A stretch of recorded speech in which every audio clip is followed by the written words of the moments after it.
Hello everyone, myself Konika Kansal welcome you all on Textbook Super Coaching.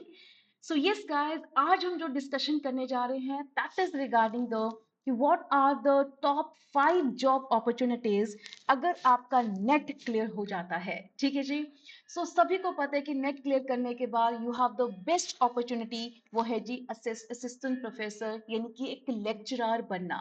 But इसी के साथ हमारे लिए कुछ और भी अपॉर्चुनिटीज आती हैं। फर्स्ट अपॉर्चुनिटी जो हमने अभी अभी बोला, एक लेक्चरर को बनना, जिसमें आपको फ्लेक्सिबल शेड्यूल्स होते हैं।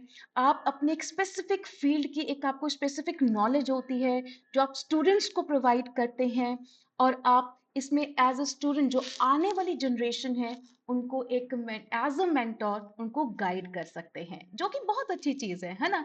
मैं मान के चलती हूँ कि लड़कियों के लिए ये जॉब सबसे अच्छी है। बट अगर आप एक अपॉर्चुनिटी टू की बात करें, वो है जी रिसर्च एसोसिएट। अभी आपको पता है जी, यूजीसी ने बोला है कि अब हम पीएचडी के लिए भी अलग से स्कोर कार्ड देंगे। जब वो अलग से स्कोर कार्ड देंगे तो इट मीन्स आप आगे पीएचडी कंटिन्यू कर सकते हैं। पीएचडी के दौरान ही आप जब एक लास्ट स्टेजेस पे होंगे अपनी पीएचडी में, तो आप एक एज अ गाइड भी बन सकते हैं, ठीक है जी। तो कुछ कभी कभी ऐसा होता है कि किसी पीएचडी करते करते आप किसी भी कंपनी में कुछ रिसर्च के प्रोजेक्ट्स होते हैं, तो आप उसमें भी एक एज अ रिसर्च एसोसिएट का एक रोल प्ले कर सकते हैं। तो जिसपे आप डाटा गैदर करते हैं, लिटरेचर रिव्यू करते हैं, तो नई नई मेथड टेक्निक्स लगाते हैं जो हमने यूजीसी में पढ़ी हैं, वो आप कर सकते हैं। Third and the most important जी, बैंकिंग एंड फाइनेंशियल सेक्टर में भी आप एंटर कर सकते हैं। आज आप बैंक्स में जाते हैं, किसी भी फाइनेंशियल इंस्टीट्यूशन में जाते हैं, वहां पर एक इन्वेस्टमेंट एनालिस्ट होते हैं, वहां पर फाइनेंशियल एडवाइजर होते हैं, वहां पर रिस्क मैनेजर्स होते हैं, जो आपके इवन की कुछ ऐसे पर्सन जो मेजर बैंक्स या फाइनेंशियल इंस्टीट्यूट में एक रेगुलेटरी डिपार्टमेंट के अंदर काम करते हैं।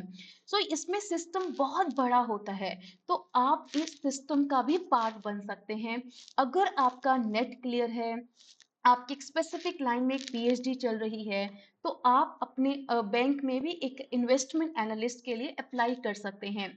बहुत सारे स्टूडेंट्स का ग्रेजुएशन या पोस्ट ग्रेजुएशन में बेस स्ट्रांग होता है।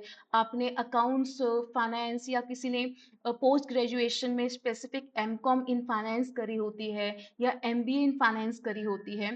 इट मीन्स अगर आपका ग्रेजुएशन या पोस्ट ग्रेजुएशन का बेस स्ट्रांग है, अपना नेट क्लियर है, और आप फर्दर आपको लगता है कि मैं इसमें पीएचडी करना चाहता हूँ, इसके साथ साथ आप अपना इन बैंक्स में भी इन पोजीशन के लिए अप्लाई कर सकते हैं।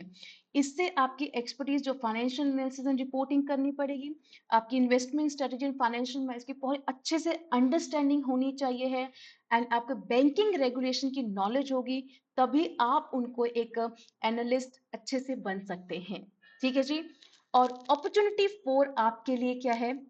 Management consultant.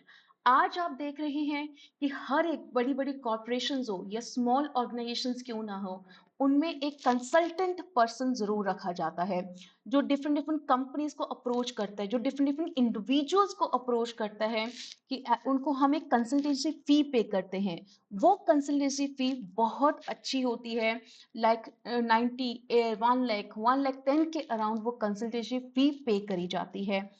अगर आपका नेट क्लियर है, उनको पता है कि you have a deep knowledge of your subjects, क्योंकि हमने बहुत अच्छे से अपने नेट में पूरी डेप्थ में हर चीज को समझा है। अगर आपकी प्रेजेंटेशन स्किल्स अच्छी हैं, आपको अपनी हर किसी क्लाइंट्स के जितनी भी प्रॉब्लम्स का सॉल्यूशंस, आप अगर आपको लगता है कि यू कैन हैंडल इट, और इसमें आप चाहे स्मॉल हो या बड़े बिजनेस में हो, आप एक इंडस्ट्री में एज अ कंसल्टेंट में जॉब के लिए अप्लाई कर सकते हैं। उसके लिए भी नेट अगर क्लियर है, पीएचडी अगर आपकी चल रही है, तो you can do it. Okay जी। इसी के साथ कॉर्पोरेट ट्रेनर, आप सब एक कॉमर्स में ह्यूमन रिसोर्स मैनेजमेंट पढ़ते हैं, उसमें हम पढ़ते हैं जी ट्रेनिंग सबसे ज्यादा इंपॉर्टेंट है। उस ट्रेनिंग के लिए ट्रेनर चाहिए है, तो क्या वो ट्रेनर आप बन सकते हैं? यस, आप एक इंडिविजुअल ट्रेनर बन सकते हैं, जो डिफरेंट डिफरेंट, वेदर वो गवर्नमेंट ऑर्गेनाइजेशंस हैं या वो प्राइवेट ऑर्गेनाइजेशंस हैं, कोई भी हो, आप हर जगह पर एक ट्रेनर का एक रोल प्ले कर सकते हैं।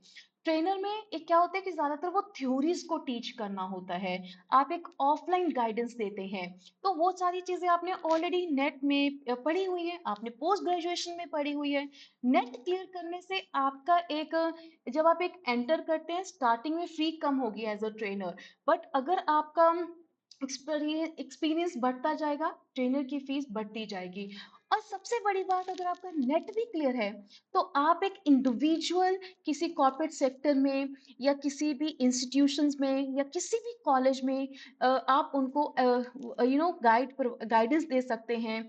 आप वहां पर वर्कशॉप्स, वहां पर सेमिनार्स कंडक्ट करवा सकते हैं। पर वर्कशॉप, पर सेमिनार की भी आप वहां से फीस ले सकते हैं। ठीक है जी। सो ये 5 अपॉर्चुनिटीज थी जो आप अवेल कर सकते हैं। कहने को हमें सिर्फ ये सुना था कि हाँ जी रिसर्च कर लो और असिस्टेंट प्रोफेसर, बट नहीं, आप मार्केट के बाहर निकल के तो देखो, बहुत सारी अपॉर्चुनिटीज आपका वेट कर रही हैं। ओके। सो अगर करियर पर्सपेक्टिव आपका पब्लिक में बनाना चाहते हैं, वो भी है। आप गवर्नमेंट एजेंसीज में, लाइक अगर आप कोई भी आरबीआई का अगर फर्दर है, कोई रेगुलेटरी बॉडीज हैं, तो वहां पर अगर आपकी कॉमर्स एंड फाइनेंस में एक्सपर्टीज है, आप किसी पब्लिक सेक्टर एंटरप्राइज हैं, चाहे वो स्टेट ओन्ड है या कोई पब्लिक बैंक है या गवर्नमेंट है, आप उसमें भी अपनी नॉलेज एंड स्किल कंट्रीब्यूट कर सकते हैं। जरूरी नहीं है कि हर बैंक्स में आपको गवर्नमेंट पेपर क्लियर करना है। कभी कभी क्या होता है, वो इंटरव्यू बेसिस पर भी आपको as side by side positions दे सकते हैं। ठीक है जी। और ये होते हैं रिसर्च इंस्टीट्यूट्स। बहुत सारे रिसर्च इंस्टीट्यूट्स होते हैं जो गवर्नमेंट फंडेड होते हैं। तो आप उनकी जो गवर्नमेंट आपको फंड करती है, जितने भी आप उनकी प्रोजेक्ट्स आते हैं गवर्नमेंट के, आप उन प्रोजेक्ट्स में कंट्रीब्यूट करते हैं। पर प्रोजेक्ट्स पे आपको कुछ अमाउंट मिलती है। ठीक है। तो ये भी आपके करियर पर्सपेक्टिव हो जाता है, अगर आप स्पेसिफिकली पब्लिक सेक्टर के आगे ही बढ़ना चाहते हैं। ओके।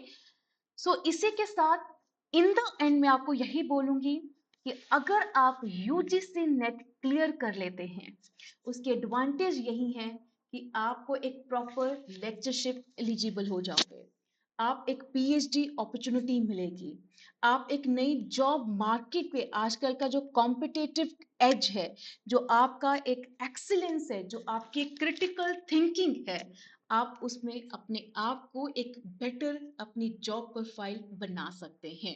ठीक है जी। So this is the thing जो आप अपने नेट के बाद भी कर सकते हैं। सो नेट क्लियर करने की सिर्फ एक मैं छोटी सी प्रिपरेशन टिप्स देना चाहती हूँ। जल्दी से शुरू कर लो, प्रैक्टिस रेगुलरली करो, अपने फंडामेंटल्स ऐसे चुटकियों में कर लो, और जितना हो सके प्रॉपर स्टडी मटेरियल, चाहे वो ऑनलाइन है, अगर आपको किसी की गाइडेंस की जरूरत है, अगर आपके पास कोई एक्सपीरियंस मेंटोर है, आप उनकी हेल्प जरूर लीजिए। ये करने से नेट है, नेट से पीएचडी है, नेट से बाकी जॉब अपॉर्चुनिटीज हैं। नेट एक सोने पे सुहागा है। ठीक है।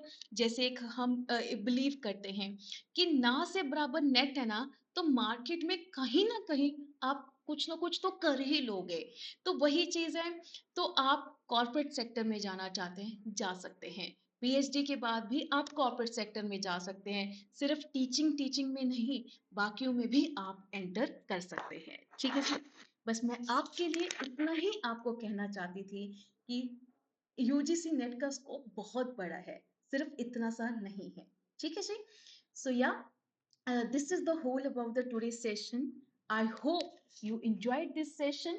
So जिन्होंने अभी तक मेरे सेशन को अभी तक सब्सक्राइब नहीं करा है, और जिन्होंने अभी तक हमारे टेलीग्राम ग्रुप को ज्वाइन नहीं करा है, काइंडली कर लीजिए, बिकॉज ये आपके लिए बहुत इंपॉर्टेंट है। Okay. So all the very best guys, thank you.